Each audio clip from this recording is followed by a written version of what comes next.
Welcome to lesson 2 of our video course, Irresistible Selling.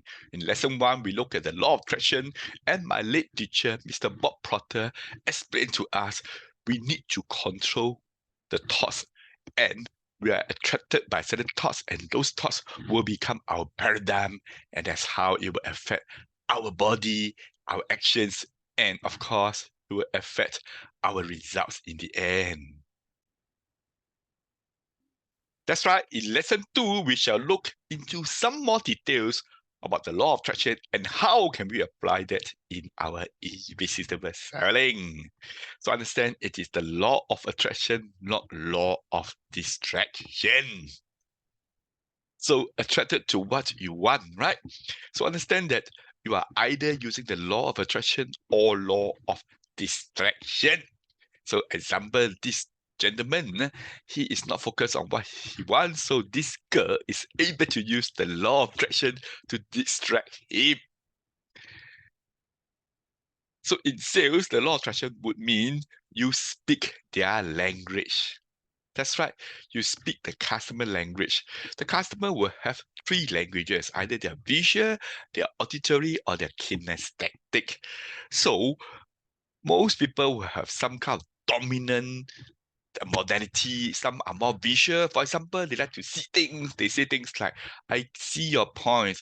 I can't see what you're doing. It's not clear to me. That's a very visual person. Some of them are more auditory. They will say, that sounds good to me. Can you hear what I'm saying? I'm listening to you. Those are called visual people. Some are very kinesthetic about the touching, the feeling. They'll say, I don't get you. I don't feel right. So you tailor your communication according to that person's modality. When you're able to speak their language, people will find that you're closer to them. Of course, with that, you're able to find out what they want through a series of questions. And the third step is to give people what they want or help people to get what they want. So very simple. In law of attraction, in sales, speak their language, find what they want, and give them what they want. So it is always about this thing called pull, then you push. You pull them towards you with irresistible selling. Then you push them if they are not buying. So not to push them to buy, but to push them to achieve what they want to achieve.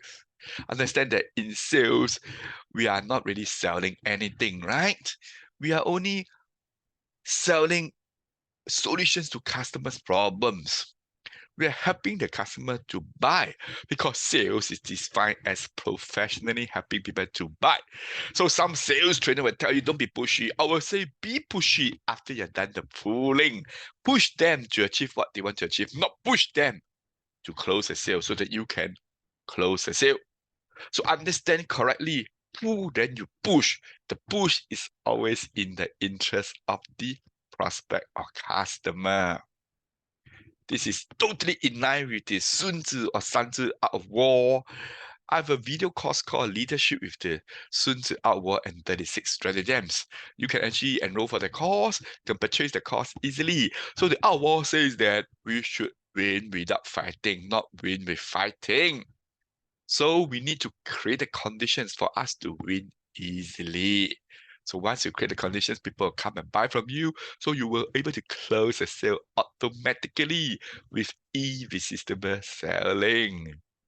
When we know you will have irresistible selling when the customers cannot resist you, the salesperson, right? You are irresistible. And they cannot resist your offer because you give them a very good value proposition. And most importantly, you're giving them money. Understand that if what you sell can help people to make money, of course, you are very irresistible. But if what you're selling will make people lose money, you are not irresistible. You are irritable. How can we as salespeople make ourselves incredibly irresistible? I learned a lot from Mr. Thomas Leonard, and he said that you must first of all become irresistibly attractive to yourself. That's why before we talk about you being attractive to other people, you must be attractive to yourself first, right? First question is, do you like yourselves, right? If you're those people that have not really tell yourself you like yourself, I would suggest you look at the mirror and say it 100 times. So in order to do this, you must close the door, look at the full-length mirror, and take off all your clothing, including the underwear, and look at the mirror and say, I like myself, I like myself, I like myself, I like myself. If you can do that 100 times, you are really very attracted to yourself. And you're very proud of who you are. You don't need to give excuse, don't need to give reasons or whatever you're doing, because you are who you are. People ask you, who are you? Say, I am. I am. That's all, right? I am. And you have high self-esteem, but you're not arrogant. That's an important point to note. For example, people may criticize what you sell or they may doubt you. If you have high self-esteem, you will continue to pursue what you want. Yet you don't tell people off, right? If you tell people off, it means you're arrogant. Instead of telling people that it's not good to not buy from you, I will tell them the benefits. I will use attraction. I'll use pulling. At the end of the day, you are assertive but not aggressive. Some people ask me, Andy, what's the difference between assertive and aggressive? Understand that sometimes you're trying to be assertive, but people see you as aggressive. For example, you raise your voice, right? People say, hey, Andy, how come you shout? How come so aggressive? Actually, I never aggressive. I was just assertive. So, aggressive or assertive is not what you say. It is what the receiver perceives to be. So, we have to keep adjusting ourselves. So for me, I always imagine there's a mirror in front of me. If I see myself a little bit too fierce, too aggressive, then I try to tone down, right? So number one is to be attractive to yourself. Number two is to be incredibly attractive to others. In your looks, in your voice. Your voice must have some resonance. You are like having a microphone voice, whereby you can project your voice by speaking from your stomach, not speaking from your throat. If I'm speaking my throat, I'll be heard as shouting, and it's quite irritating. If I speak from my stomach, isn't my voice more resonant and more attractive? Your mannerism, your smile, right? And your eyes. The eyes is what can attract people. Right now, you're looking at my video and I'm looking straight into the camera so you can see my eyes clearly, right? So I'm using my eyes to attract you to stay on in this video. Most importantly, you must be confident of how you look in front of others. If you practice number one, whereby you like yourself and you are proud of who you are, then I suppose it is very easy to be confident in front of others, right? More importantly, just give compliments lavishly. Understand that compliments is zero cost to you, but high perceived value to others. So just compliment, but do not over compliment, whereby it seems like or sounds like you are actually being sarcastic or you are trying to get something from people. So the best is to give compliments that are specific and it brings out something in them. For example, you don't say, oh, Andy, you look good, you look handsome. You just say, Andy, you're able to bring up this shirt well. You're able to look good in all situations. That's a compliment. And it has to be specific and it has to mean something to the person, right?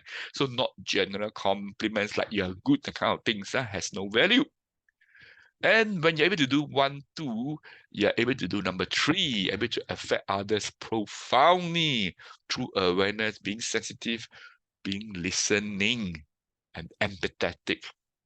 And from here, you'll be caring to others. You may wonder, Andy, how is it possible to do so many things? Of course, it's possible.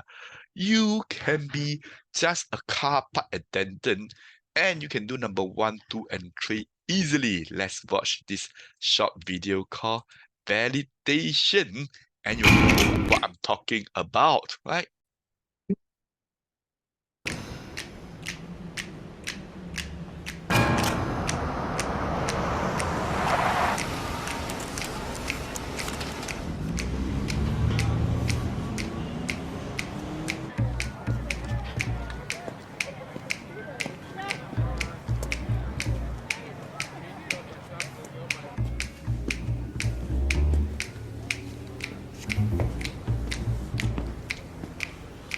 get validated? You are awesome. Excuse me? You have an amazing face.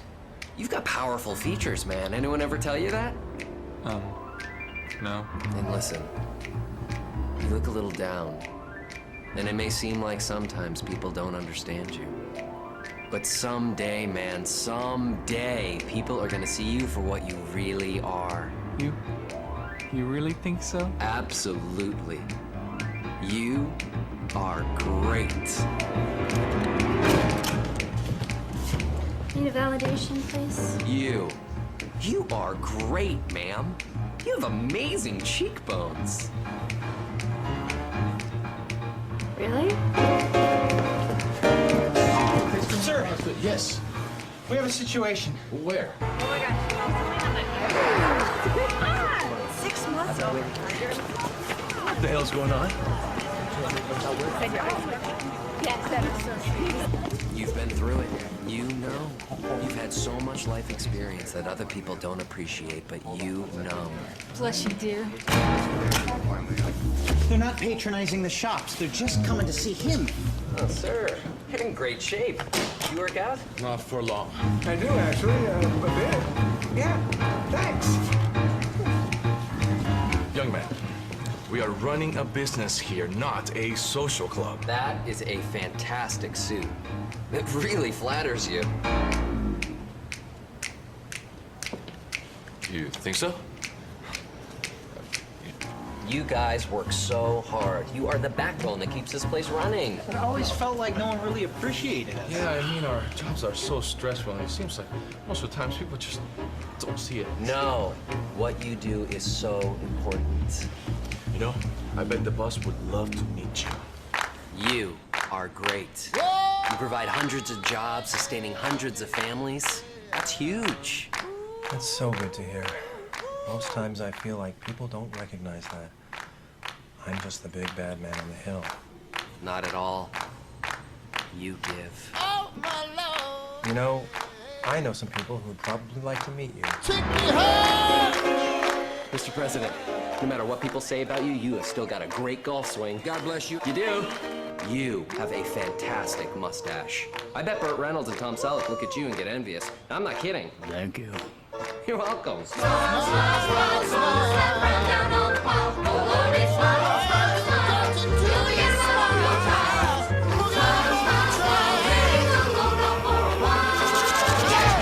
Hugh Newman, a man who is changing the world with free parking and free compliments. New leaf. A very big new leaf.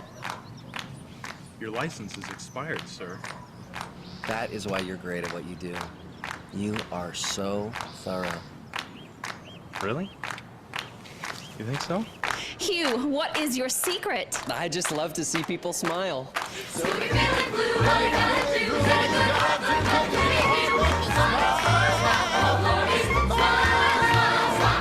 It seems there is Okay, so that is this movie clip, a short movie called.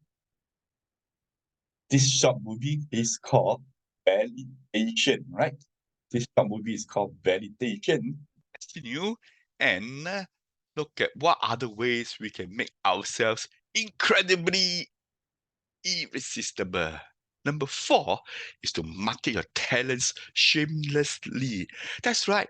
Go around and be high profile, make yourself famous, have a good title. For example, my title is Andy the Coach.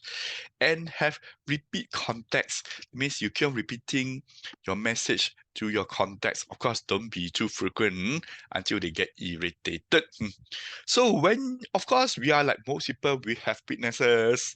So endorse your weakness and turn it into a strength. Don't be shameful of your weakness, right? Develop more character than you need. So for example, my character is being very stubborn and focused on sinology, the study of Chinese topics. Create a vacuum that pulls you forward. For example, a network, a conflict, or a vacancy. Understand that when there's a vacancy, just go straight in. When there's a conflict, also you can go in when you can resolve the conflict. Of course, you have to be real, be human, no need to pretend we are all human, right? And add value. Don't need to have any purpose or any intention of getting business. Just add value for the joy of it. So for example, I go to an event, I add value by bringing along some free materials for them, or even just help them to promote, share on the social media. Just add value for the joy of it. Be a problem solver, because people love people who are problem solvers. People hate salespeople. When you are problem solver, you become an irresistible person. And with that, we are able to go to our lesson 3, and that is, how can we really solve people's problems? That is our lesson 3 of our video course, Irresistible Selling. Go straight to lesson 3 right now.